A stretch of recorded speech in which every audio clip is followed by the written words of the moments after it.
Palavra da Verdade, com Hernandes Dias Lopes. Este é o mais longo capítulo da Bíblia e o mais completo texto da Bíblia sobre esta verdade magna do cristianismo, que é a nossa esperança, a doutrina da ressurreição, a morte da morte.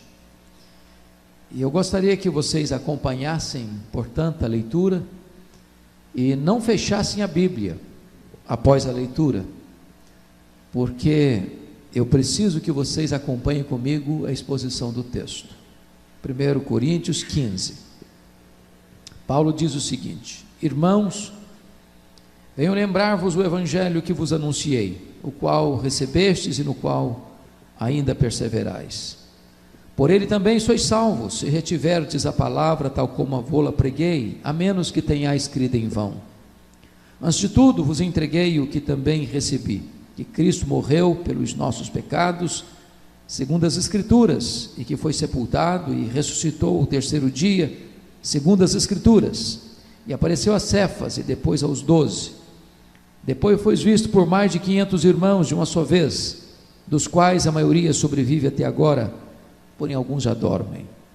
Depois foi visto por Tiago, mais tarde por todos os apóstolos, e afinal, depois de todos, foi visto também por mim, como por um nascido fora de tempo.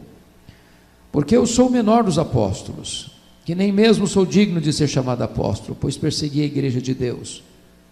Mas pela graça de Deus sou o que sou, e a sua graça que me foi concedida não se tornou vã. Antes trabalhei muito mais do que todos eles, todavia não eu, mas a graça de Deus comigo. Portanto, seja eu, sejam eles, assim pregamos e assim crestes. Ora, se é corrente pregar-se que Cristo ressuscitou dentre os mortos, como pois afirmam alguns dentre vós que não há ressurreição de mortos? E se não há ressurreição de mortos, então Cristo não ressuscitou. E se Cristo não ressuscitou, é vã a nossa pregação e vã a vossa fé. E somos tidos por falsas testemunhas de Deus, porque temos asseverado contra Deus que ele ressuscitou a Cristo, ao qual ele não ressuscitou, se é certo que os mortos não ressuscitam, porque se os mortos não ressuscitam, também Cristo não ressuscitou. E se Cristo não ressuscitou, é vã a vossa fé, e ainda permaneceis nos vossos pecados. E ainda mais, os que dormiram em Cristo pereceram. Se a nossa esperança em Cristo se limita apenas a esta vida, somos os mais infelizes de todos os homens.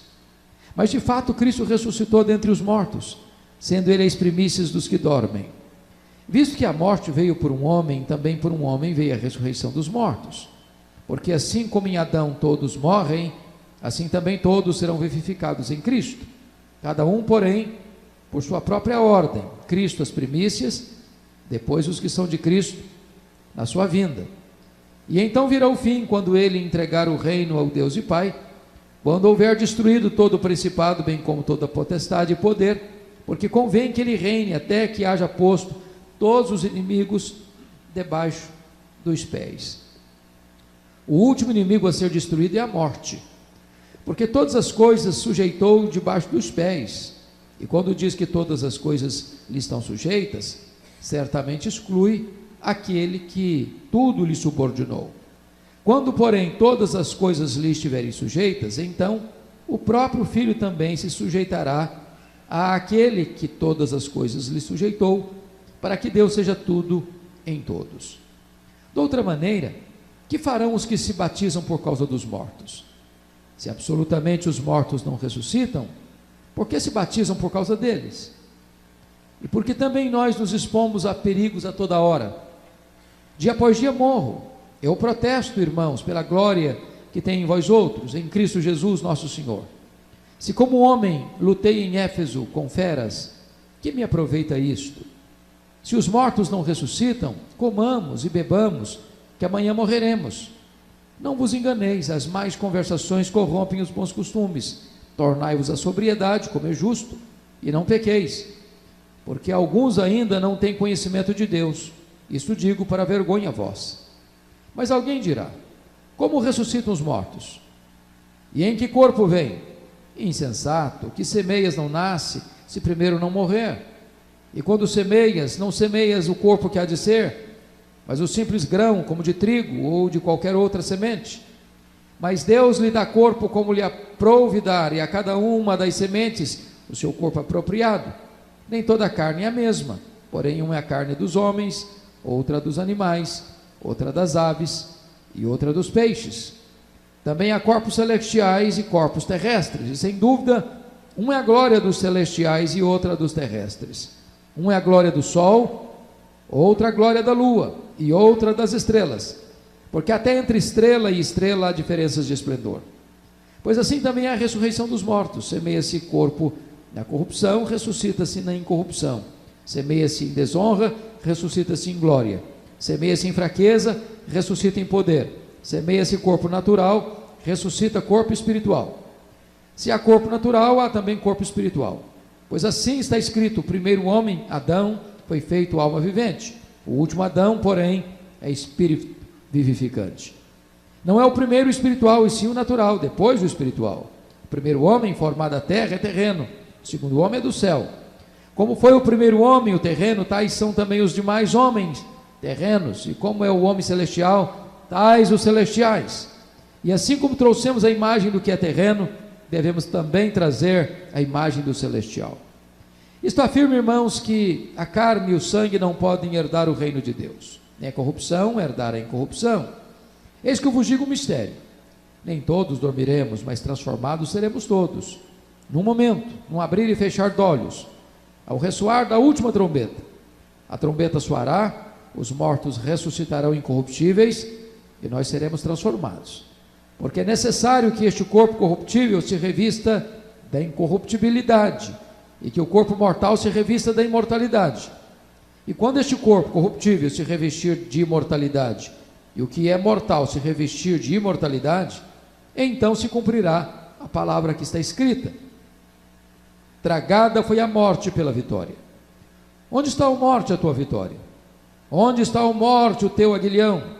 O aguilhão do pecado, o aguilhão da morte é o pecado, e a força do pecado é a lei. Graças a Deus que nos dá a vitória por intermédio de nosso Senhor Jesus Cristo. Portanto, meus irmãos, sede firmes, inabaláveis e sempre abundantes na obra do Senhor, sabendo que no Senhor o vosso trabalho não é vão. Amém. Irmãos queridos, o apóstolo Paulo escreve este texto para uma igreja grega. Vocês sabem que Corinto era uma cidade grega, a capital de uma província grega chamada Caia. E vocês sabem também que os gregos acreditavam na imortalidade da alma, mas os gregos não acreditavam na ressurreição do corpo.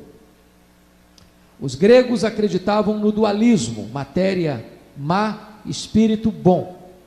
Logo, os gregos não acreditavam em três doutrinas essenciais do cristianismo. Não acreditavam na criação, não acreditavam na encarnação, não acreditavam na ressurreição. Para um grego, quando alguém morria, era uma espécie de libertação da alma da prisão do corpo. Portanto, para a cabeça de um grego pensar que a ressurreição, na ressurreição, a alma voltaria ao corpo, isso era um retrocesso e não um estado de glorificação. Então, a influência desse pensamento grego começou a entrar na igreja, de tal maneira que alguns membros da igreja começaram a duvidar, a questionar a possibilidade da ressurreição das pessoas que morriam. Veja comigo o verso 12. Ora, se é corrente pregar-se que Cristo ressuscitou dentre os mortos, porque esse era um fato tão claro, tão eloquente, as provas eram tão robustas, que era corrente acreditar nisso, que Cristo tinha ressuscitado mesmo. Mas olha o que ele diz no verso 12. Ora, se é corrente pregar-se que Cristo ressuscitou dentre os mortos, como, pois, afirmam alguns dentre vós que não há ressurreição de mortos?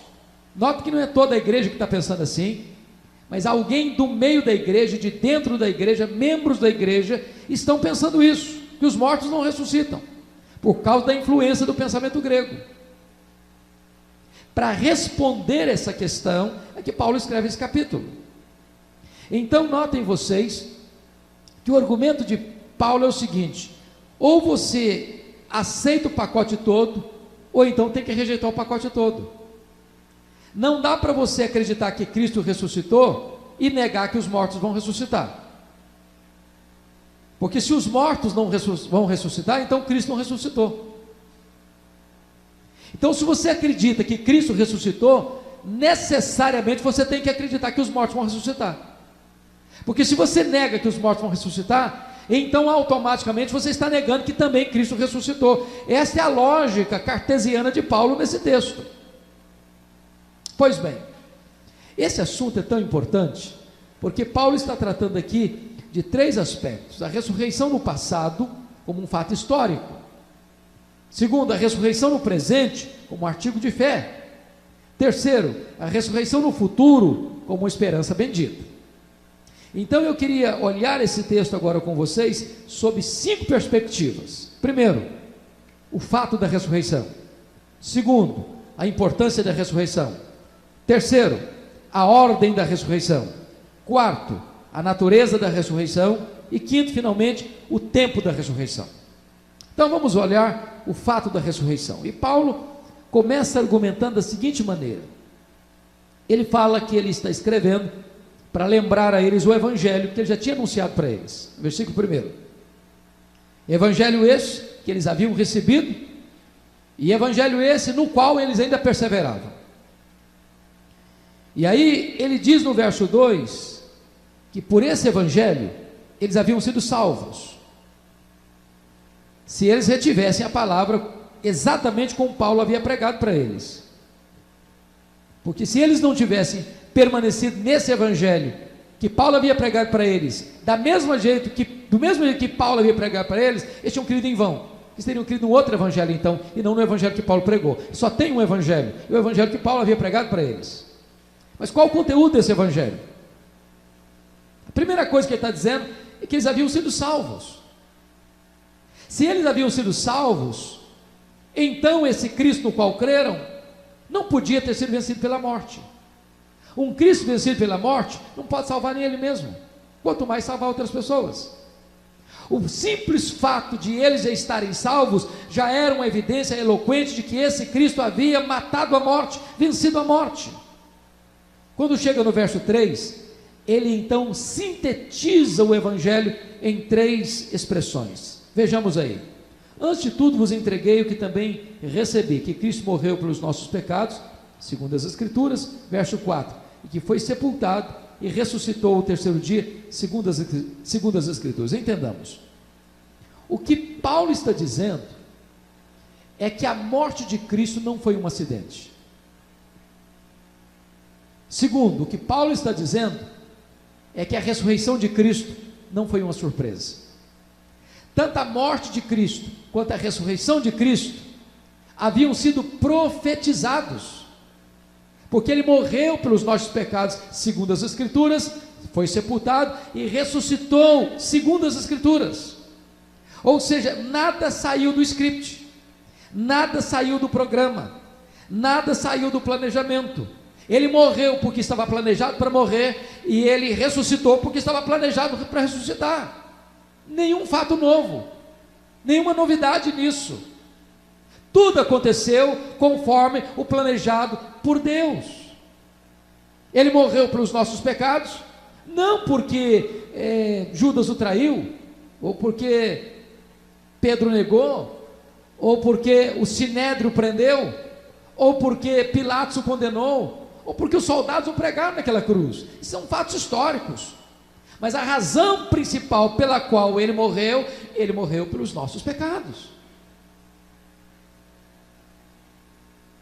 Da mesma maneira que Deus estabeleceu que ele morreria pelos nossos pecados, Deus estabeleceu também que ele ressuscitaria no 3º dia.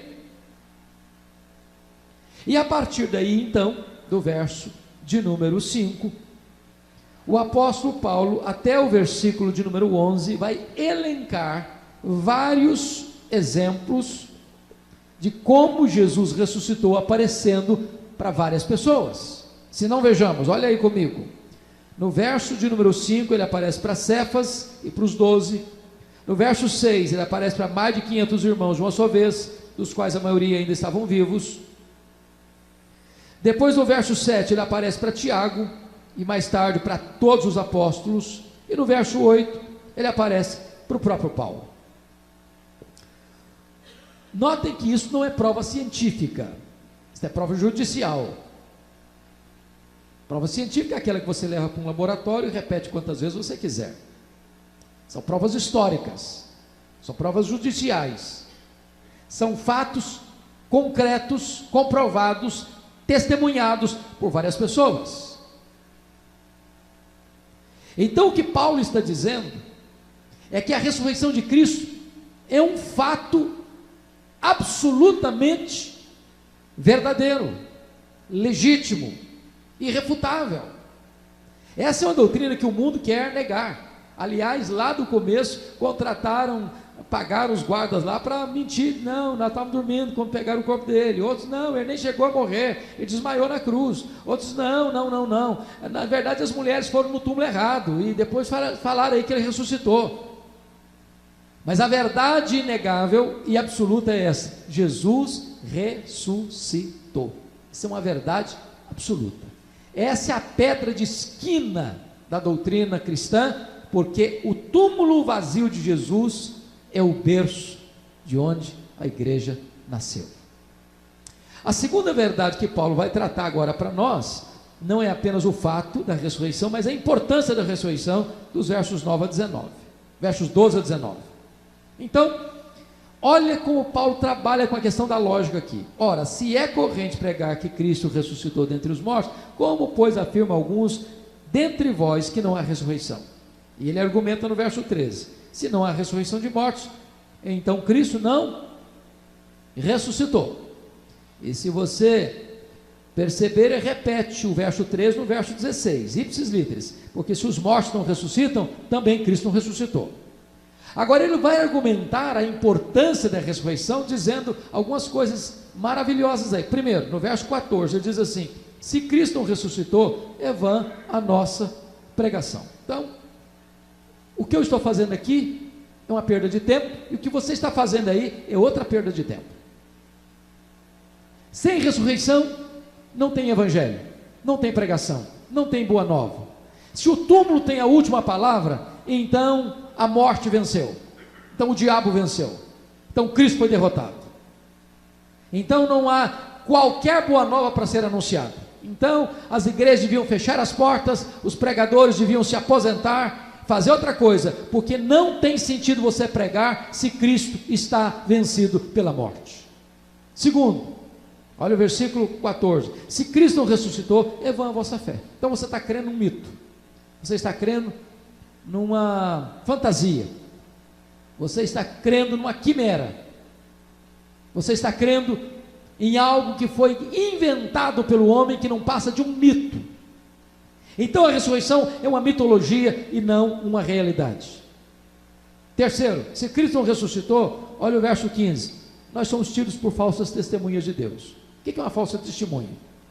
É alguém que diz que você fez o que você não fez. Se os apóstolos estão afirmando que Deus ressuscitou Jesus e Jesus não ressuscitou, então o que os apóstolos são? Falsas testemunhas. Eles não são homens de Deus, eles são criminosos. Eles são homens indignos, que estão colocando na boca de Deus o que Deus não disse, nas mãos de Deus o que Deus não fez. Quarto, se Cristo não ressuscitou, olha o versículo 17: permaneceis nos vossos pecados. O que ele está dizendo? Muito embora os nossos pecados são cancelados lá na cruz, a cruz não teria efeito se Cristo não tivesse ressuscitado. O que sela a cruz com o sinete da vitória é a ressurreição. O que dá eficácia ao sacrifício da cruz é o túmulo vazio. Porque se Jesus não tivesse ressuscitado, o que ele fez na cruz não teria valor, significado, resultado, eficácia. Porque se ele tivesse sido retido pela morte, o sacrifício dele não teria tido um valor infinito para a nossa redenção. Então, se Cristo não ressuscitou, não há perdão de pecados. Então você está debaixo dos seus pecados, do juízo de Deus, da ira de Deus, da condenação de Deus. Não há esperança para a sua vida. Mas notem mais, ele diz aí no verso de número 18: se Cristo não ressuscitou, os que dormiram em Cristo pereceram. Então não tem esperança nesta vida e não tem esperança na vida por vir. Então, quando você participou lá no passado de um culto onde nós estávamos dando graças a Deus por aquele irmão, ou aquela irmã, ou aquele parente, ou aquele amigo que estava partindo para o Senhor, que tinha partido para o Senhor, e trazendo ali palavras de consolo, palavras de esperança, trazendo para nós ali uma palavra de ânimo em relação ao porvir, tudo isso era balela, falso consolo, falso refrigério. Porque se Cristo não ressuscitou, essas pessoas não têm esperança nenhuma de redenção. Mas Paulo conclui o argumento dele no verso de número 19. Ele diz o seguinte: se Cristo não ressuscitou, nós somos os mais infelizes de todos os homens, porque se a nossa esperança em Cristo se limita apenas a esta vida, somos os mais infelizes. Então preste atenção numa coisa: onde está a sua esperança? Na sua saúde? Ela acaba. Se não acabasse, você não morreria. Onde está a sua esperança? No seu dinheiro? Você não leva o seu dinheiro para o túmulo, não tem gaveta em caixão, nem caminhão de mudança em enterro. Onde está a sua esperança? Na sua beleza física? O tempo vai esculpir algumas rugas no seu rosto e não vai ter jeito. A velhice chega e chega para todos. Onde está a sua esperança? Os seus amigos? Eles podem ir com você até a sepultura, dali para frente eles não caminham mais. Havia, quando Paulo escreveu isso, um pensamento filosófico muito forte na Grécia, chamado de epicurismo. Os epicureus diziam o seguinte: que a vida é só a caminhada do berço à sepultura, que o sentido da vida é o prazer, que você tem que beber todas as taças dos prazeres, porque não tem amanhã, não tem futuro, não tem eternidade, não tem juízo final, não tem céu, não tem inferno, não tem eternidade pela frente, é só o agora.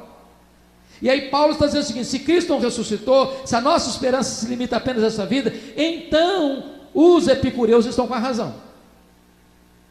Então comamos e bebamos, porque amanhã morreremos. Então a vida não faz sentido.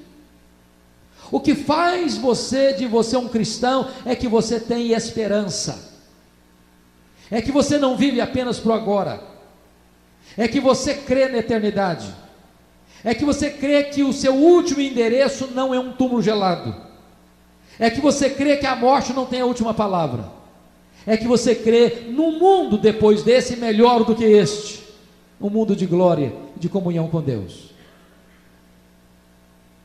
Mas o apóstolo Paulo fecha essa questão no verso 20, dizendo o seguinte: mas de fato Cristo ressuscitou, sendo Ele as primícias dos que dormem.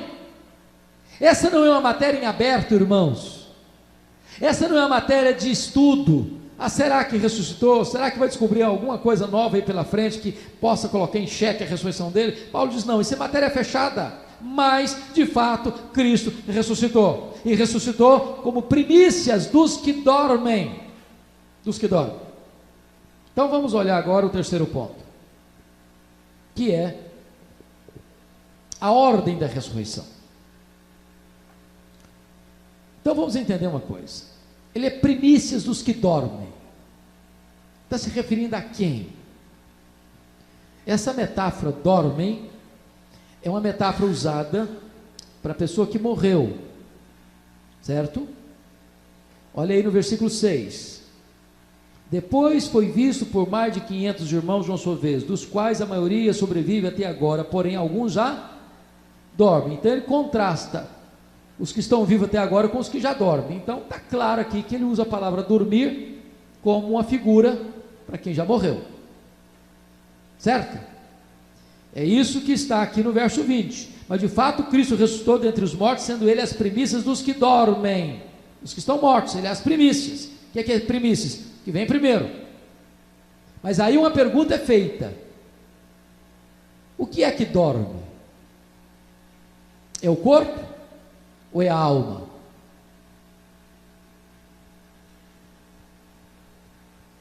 E a resposta não pode ter dúvidas.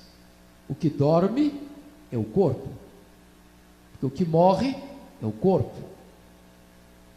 Quando Deus criou você do pó da terra, soprou em suas narinas o fôlego da vida, e você passou a ser alma vivente. De tal maneira que o seu corpo feito do pó é pó e volta ao pó. O seu corpo não sobrevive sem a sua alma, mas a sua alma sobrevive sem o seu corpo. A sua alma não dorme, a sua alma não morre. Não morre. Agora, preste bem atenção nisso. Qual é a ordem da ressurreição? Paulo diz no verso 23. Você pode ler o verso 23 comigo? Vamos juntos? Cada um, porém, por sua própria ordem. Cristo as primícias, depois os que são de Cristo, na sua vinda. Então vamos entender isso. A ressurreição se dará num único dia. Está lá em João 5, 28 e 29. As pessoas vão ouvir a voz de Cristo e sairão do túmulo, uns para a ressurreição da vida, outros para a ressurreição do juízo. Agora, como é que vai ser isso? Jesus ressuscitou como primícias dos que dormem, e você diz assim: bom, não estou entendendo, mas não houve ressurreição antes da ressurreição de Cristo? Por exemplo, lá com Elias, filho da viúva Sarepta, depois com Eliseu, filho da mulher de Sunem. Mas não houve ressurreição lá do cara que foi jogado no túmulo do Eliseu, quando bateu nos ossos dele, ressuscitou? Mas o próprio Jesus não ressuscitou o filho da viúva de Naim, a filha de Jairo e Lázaro? Isso não precedeu a ressurreição de Cristo? É verdade, precedeu sim. Então como é que Jesus é as primícias? É porque todas as pessoas que morreram e ressuscitaram com um corpo físico, igual esse, que voltou a morrer novamente. Jesus foi o primeiro que ressuscitou com um corpo de glória e nunca mais voltou a morrer. Por isso ele é as primícias. Como é que vai ser então? Diz a Bíblia que quando uma pessoa morre, para onde vai a sua alma? Alguns acreditam que nem alma tem. Então morreu, é matéria, acabou. São os materialistas. Outros acreditam que morreu, o espírito solta do corpo, se desencarna, fica vagando, aguardando uma reencarnação. Outros acreditam que morreu, a pessoa não é suficientemente boa para ir para o céu imediatamente, nem suficientemente má para ir para o inferno diretamente, vai para o purgatório e fica lá purgando, não sei quanto tempo, se 100, se 200, se 500, se 1000 anos, até ser purgado de todo pecado para entrar para o céu. Outros acreditam que morreu, a alma vai também dormir, junto com o corpo. O que a Bíblia diz? A Bíblia diz que quando um crente morre, a sua alma, ou o seu espírito, está lá em Hebreus, é imediatamente aperfeiçoado para entrar na glória. Porque morrer, diz a Bíblia em 2 Coríntios 5,8, é deixar o corpo e habitar com o Senhor. Diz Filipenses 1,23, que é partir para estar com Cristo, que é incomparavelmente melhor. Portanto, a alma do crente, ao morrer, ela vai imediatamente para o céu, já começa a desfrutar das glórias do céu, plenamente consciente no céu, segundo Apocalipse capítulo 20, reinando com Cristo no céu, não porém no estado pleno de glorificação. Por que não? Porque esse estado entre a morte e a ressurreição, a teologia chama de estado intermediário. O que está no céu em glória é apenas a alma, o corpo está dormindo, foi feito do pó, voltou ao pó. é pó.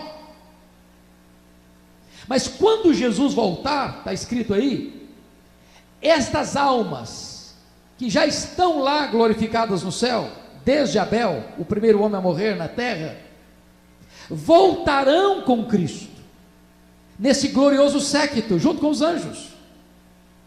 E então diz a Bíblia, que os mortos vão ressuscitar, porque Cristo foi os primícias, depois os que são de Cristo, na sua vinda, e vão ressuscitar com um corpo imortal, incorruptível, poderoso, glorioso, espiritual, celestial, semelhante ao corpo da glória do Senhor Jesus.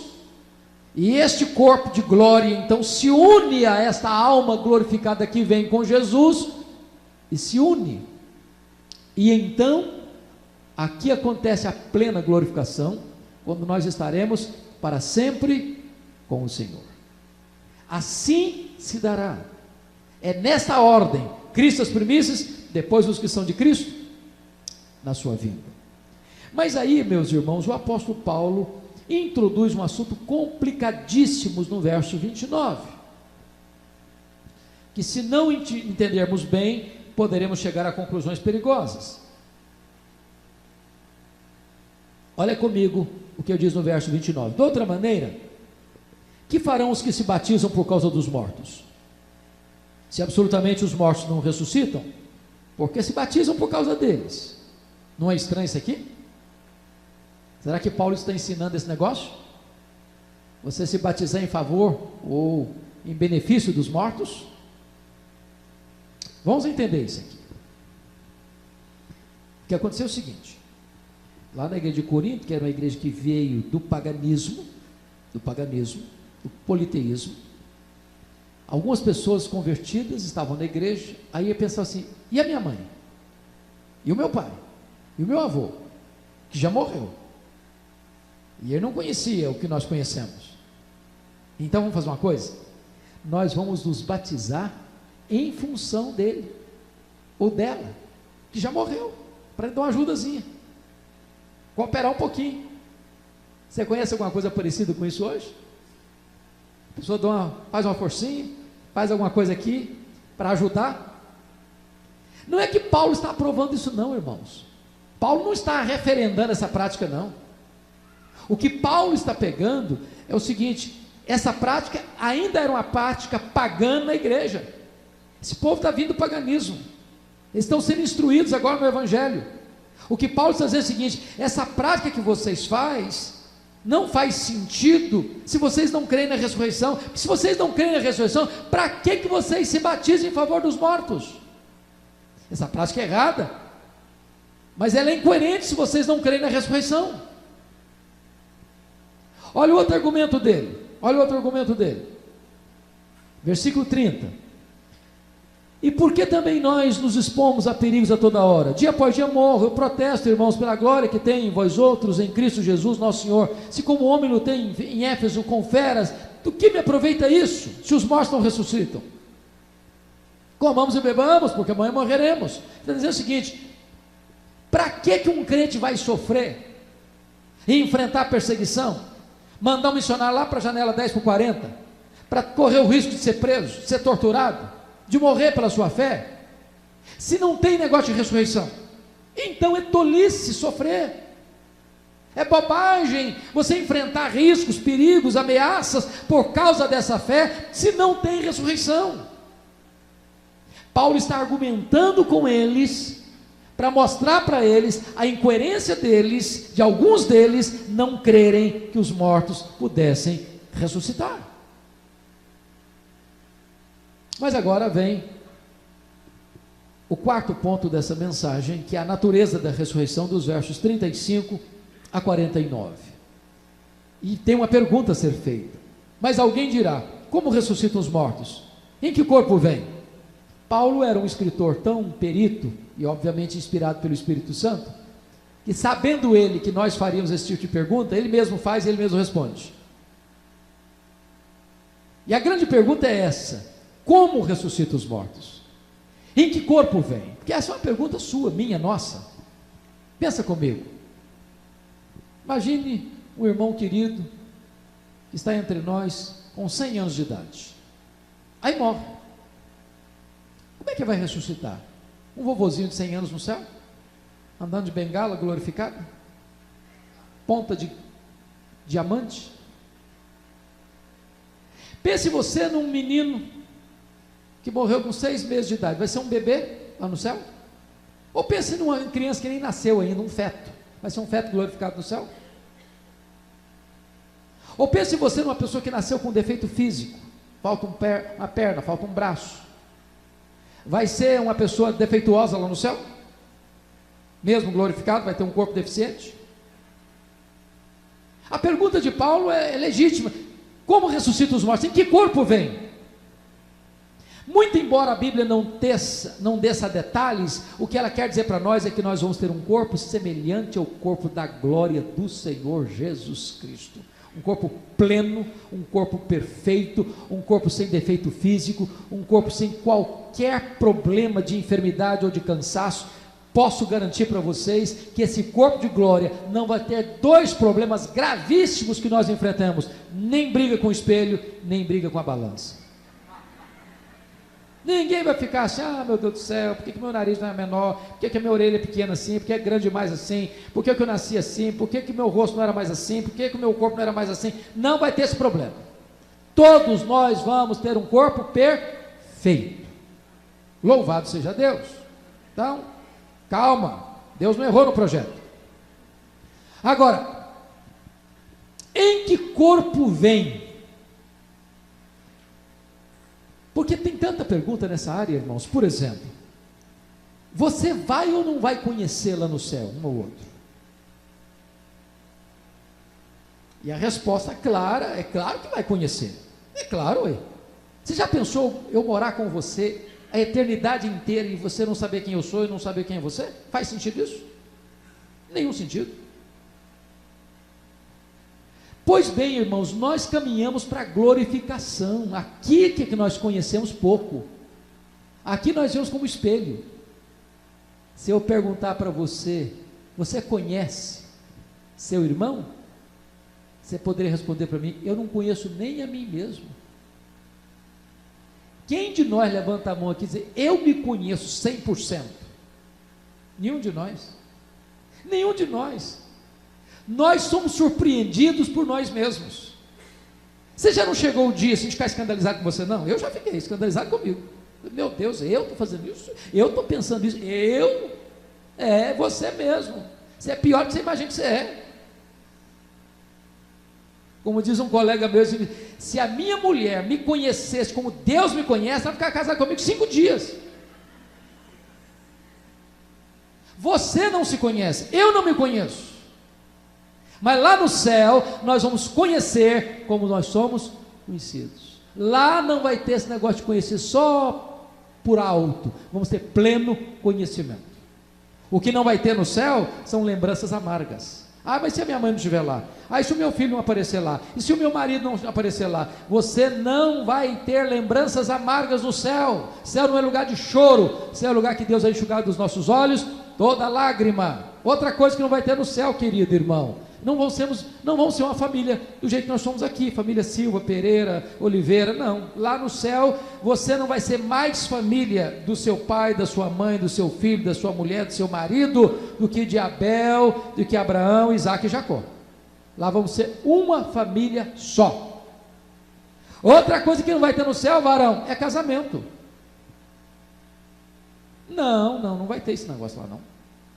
Então preste bem atenção que às vezes nós temos uma ideia de que, assim, uma pessoa que ficou 20 anos, 30 anos, 40 anos, 50, 60 anos casado, aí morre o velhinho ou morre a velhinha, aí fica lá pensando: ah, meu Deus, daqui a pouquinho eu estou indo junto, fica tranquilo, estou chegando lá. Preste atenção, você não vai ser marido lá no céu, não vai ser esposa lá no céu. Algumas pessoas dizem: ufa, até que enfim. Que pena, né? Podia continuar. Não, aproveita hoje, aproveita agora, porque depois não tem mais jeito. Então, isso não vai ter lá. Mas a pergunta permanece: em que corpo vem? Bom, Paulo vai lançar mão de 3 expedientes para nos mostrar em que corpo vem. Notem comigo as 3 figuras que Paulo vai usar para responder essa pergunta. Primeira figura que ele usa está no versículo 36, é a figura da semente. Insensato, o que semeias não nasce se primeiro não morreu. O que Paulo está querendo dizer com isso? 2 coisas. Primeiro, vai ter continuidade e vai ter descontinuidade. Continuidade, porque se você semeia uma semente de manga, não vai nascer abacate, vai nascer manga. Se morrer o Zé da Silva, não é o Antônio Pereira que vai ressuscitar, é o Zé da Silva que vai ressuscitar. Se morrer um crente, não é um ímpio que vai ressuscitar, é um crente que vai ressuscitar. Se morrer um ímpio, não é um crente que vai ressuscitar, é um ímpio. Estão entendendo isso? Qual é a descontinuidade? A descontinuidade, irmãos, está aqui respondida no verso 42. Pois assim também é a ressurreição dos mortos. Semeia esse corpo na corrupção, ressuscita-se na incorrupção. O que é corrupção, irmãos? Esse corpo nosso nasce, cresce, amadurece e envelhece. Estou com a razão ou não? É isso ou não é? Então, ele vai ficando enrugado, ele vai ficando caquético, e não tem remédio, né? O cosmético ajuda, o plástico ajuda, mas chega uma hora, filho, nem que Pitanguinha ressuscitar dentre os mortos, daria jeito mais, não tem mais jeito. Então, esse corpo é corruptível, mas o corpo que vai ressuscitar é o quê? Incorruptível. Não vai ficar velho, não vai ficar cansado, não vai ficar doente, não vai ficar esquecido, não vai ter nada disso que hoje limita a gente. Incorruptível. Semeia-se mais o quê? Olha o verso 42. Semeia-se em desonra, ressuscita-se em glória. O que é desonra aqui, irmãos? Você já entrou num hospital e viu uma pessoa, pele e osso? Você já viu uma pessoa ficar anos em coma, num CTI? Você viu uma pessoa murchar, encolher? E você pergunta, meu Deus, onde está a honra da vida? E não importa se o que vai ser semeado é um corpo enrugado, caquético, macérrimo, cheio de feridas. O que vai ressuscitar é um corpo de glória, de glória. Terceiro, 43, semeia-se em fraqueza, ressuscita-se em poder. Meus irmãos, esse corpo nosso tem muitas fraquezas. O cara nasce, daqui a pouco aprende a andar, depois aprende a pular, daqui a pouco vira um atleta. Você fica impressionado com o músculo, com a força, com o vigor do corpo de alguns atletas. Daqui a pouquinho o cara começa a correr mais devagar, daqui a pouquinho começa a andar mais devagar, daqui a pouquinho começa a se arrastar, daqui a pouquinho começa a andar de muleta, daqui a pouquinho anda de cadeira de rodas. Daqui a pouquinho alguém tem que empurrar a cadeira, porque ele não consegue nem motorizar a cadeira dele. Fraqueza. Ressuscita-se um corpo de poder. Igual o corpo de Jesus, que entrava numa casa fechada, se abria a porta, que saía de Jerusalém, aparecia na Galiléia, sem precisar percorrer o trecho, e que vai assunto aos céus, em glória. Vai ser assim o nosso corpo. Então, essa é a figura que Paulo usa para mostrar em que corpo vem. Vai ter continuidade, porque quem morrer é você, quem vai ressuscitar é você, com um corpo incorruptível, poderoso, glorioso, celestial, semelhante ao corpo da glória do Senhor Jesus. Mas agora ele usa uma outra figura. Confira comigo aí a figura do verso de número 39. Nem toda a carne é a mesma, porém a carne dos homens, a outra dos animais, a outra das aves, a outra dos peixes. Aí você diz, Paulo, o que é isso? Você está ensinando que animal, ave e peixe também vai ressuscitar? É isso que ele está dizendo? Agora pense comigo. Pensa comigo, morre um homem, você vai e sepulta. Daqui a 100 anos morre um animal, cachorrinho da família. vai e sepulta na mesma cova do homem, mesmo lugarzinho, o homem tinha sido sepultado, vai lá e sepulta o cachorro.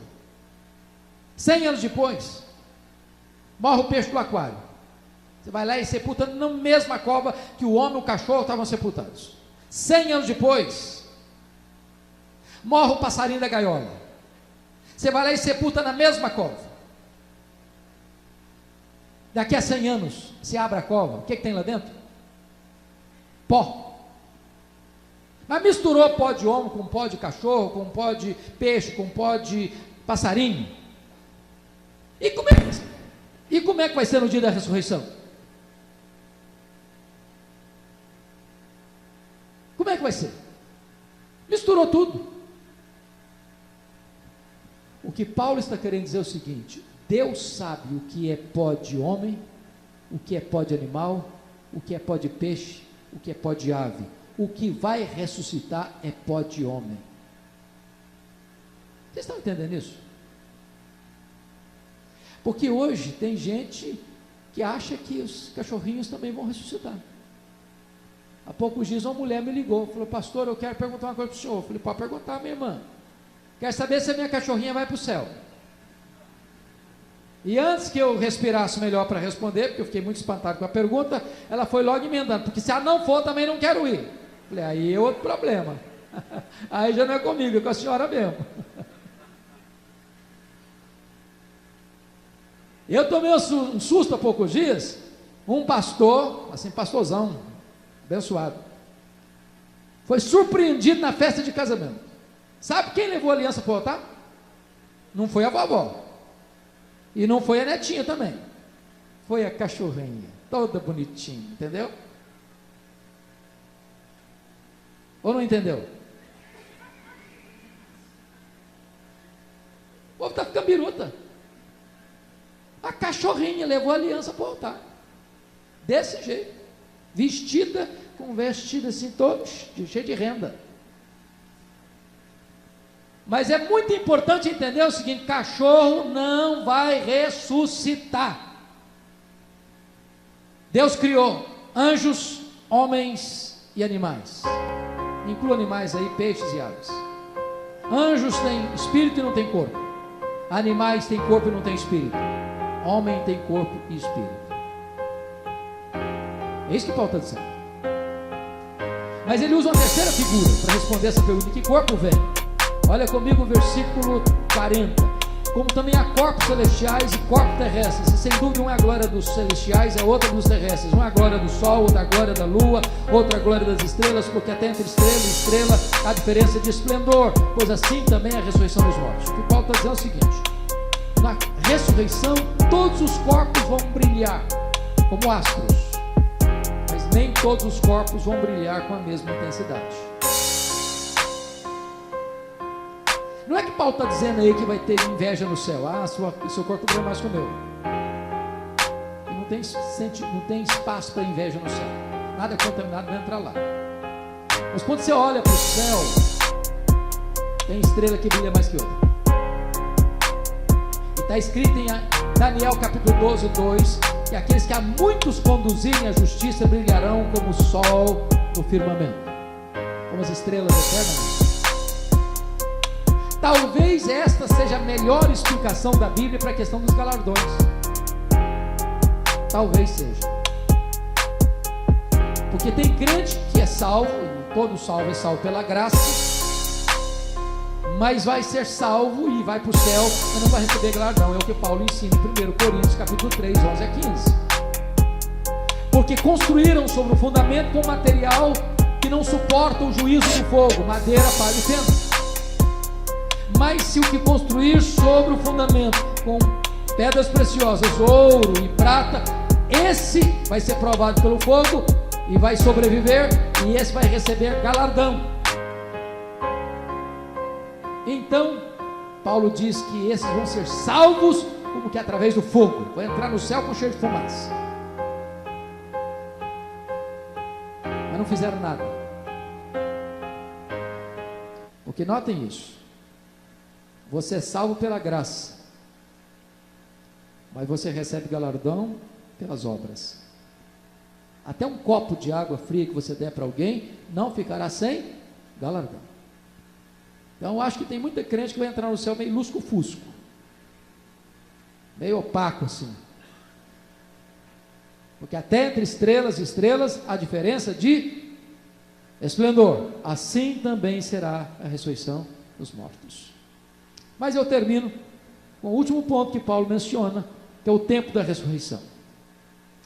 E por favor, vá comigo para o verso 51, onde ele diz assim: eis que vos digo um mistério, nem todos dormiremos, mas transformados seremos todos num momento, num abrir e fechar de olhos, ao ressoar da última trombeta. A trombeta soará, os mortos ressuscitarão incorruptíveis, e nós seremos transformados. Então vamos pensar o seguinte, vamos imaginar que Jesus volte nessa noite. Agora, o que vai acontecer? Primeiro, quando ele volta, e diz a Bíblia, vai ser num instante. Essa palavra instante aí no grego é átomos, de onde é a palavra portuguesa átomo, e essa palavra descreve um tempo muito rápido, como você faz com seus olhos assim, ó, você nem percebeu que você abriu e fechou. Pois vai ser nessa rapidez aí. Vai ser a mesma rapidez de você olhar para o céu e ver a estrela faiscando. Vai ser nessa velocidade aí. Ou você vai lá no seu aquário e veja um peixe como ele dardeja a sua cauda. Vai ser desse jeito aí. Nesse instante ele vem. Quando ele vier, antes dos vivos serem transformados, os mortos em Cristo ressuscitarão primeiro. Sabe o que Paulo está querendo dizer aí? O que ele está querendo dizer é o seguinte: não tem nenhuma desvantagem para um crente que morre. Por isso a Bíblia diz: bem-aventurados são aqueles que desde agora morrem no Senhor, para que descansem das suas fadigas, as suas obras os acompanhem. Por que não? Por que não tem desvantagem? Primeiro, porque começa a desfrutar do céu primeiro. Segundo, porque quando houver a ressurreição, ele vai ressuscitar antes do vivo ser transformado. Então, se tem prejuízo, não é para quem vai. Se tem prejuízo, é para quem fica. Quem fica, dói o coração, sente saudade. Mas nunca diga: tadinho do crente, tadinho, morreu. Não é tadinho dele. Ele é bem-aventurado. Ele está melhor mesmo. Isso não é consolo barato não. Isso é fato. Isso é verdade. Para nós que ficamos é duro, porque a morte é o último inimigo a ser vencido, e ela ainda nos machuca muito, até ser lançada no lago de fogo. Mas para aquele que parte, ele é bem-aventurado. A hora que você partir daqui, você já abre os olhos no céu, e ali é tão bom, é tão maravilhoso, é tão fantástico, que qualquer palavra humana não seria suficiente para descrever a glória do céu. Quando João foi chamado para ver o céu, a melhor linguagem que ele disse assim, é como uma noiva, bem bonita, entrando, ataviada para o seu esposo.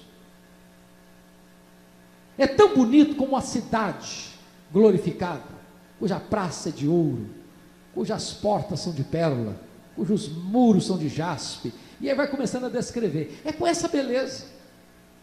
Primeira coisa, você chega lá, tem mais tristeza, Deus enxuga dos olhos toda lágrima. Nunca mais angústia, pesar, depressão, ansiedade, síndrome do pânico, medo, etc, etc. Nada disso, acabou. E aí Paulo, e eu acho isso maravilhoso, quando ele vai dizer o seguinte, no versículo de número 55, aí Paulo olha bem para a cara da morte, porque Paulo personifica a morte, é uma entidade, é uma inimiga, a última inimiga, que vai ser jogada no lago do fogo. Ele encara a morte de frente, confronta a morte, desafia a morte, e pergunta para ela: onde está, ó morte, a tua vitória? Onde está, ó morte, o teu aguilhão? E ele dá um brado assim com toda a alegria, diz: estragada foi a morte pela vitória. A morte morreu, a morte foi vencida, a morte foi nocauteada, a morte morreu para nunca mais ressuscitar. Ela vai ser lançada no lago do fogo, e nós viveremos para sempre, e sempre, e sempre, e sempre, porque aquele que é a ressurreição e a vida, é a razão da nossa esperança. E aí Paulo termina de uma maneira tão interessante, no verso 58, porque antes do 58, ele dá assim um brado, diz, graças a Deus que nos dá a vitória por intermédio do nosso Senhor Jesus Cristo. E aí, a sensação que a gente tem é que ele saiu para tomar um cafezinho. Quando ele voltou, ele esqueceu o assunto que ele estava falando. Porque olha o versículo 58, portanto, meus amados irmãos, sede firmes, inabaláveis e sempre abundantes na obra do Senhor, sabendo que no Senhor o vosso trabalho no Evangelho. Falou, Paulo, você não falou de nada disso o tempo todo. Que negócio é esse? Você não estudou homilética no seminário, não? Você não fez oratória, não? Você está lá em cima nas nuvens, igual você desce aqui para baixo, fala em trabalho. Meus irmãos, vão trabalhar, viu? O que é isso, Paulo? Mas ele não foi tomar cafezinho, coisa nenhuma. O que ele está dizendo é o seguinte: ok, nós cremos mesmo nesse negócio de ressurreição? Vai acontecer mesmo? Você tem essa esperança mesmo? A pergunta é, e daí? Que implicação tem isso para a sua vida? O que é que você vai fazer com esse conhecimento? O que é que você vai fazer com essa convicção que você tem? Você vai cruzar os braços? Você vai deixar as pessoas perecerem no seu desespero? Como aqueles que não têm esperança? Ou você vai ter pressa, urgência, para compartilhar isso com as pessoas? Portanto, meus irmãos, sede firmes, inabaláveis, sempre abundantes na obra do Senhor, sabendo que no Senhor o vosso trabalho não é vão. Louvado seja Deus. Nós temos uma viva esperança, e nós temos uma rica mensagem, a mensagem única de esperança para esse mundo que está confuso e perdido. Que Deus nos ajude a sermos consolados e a sermos consoladores com esta gloriosa mensagem.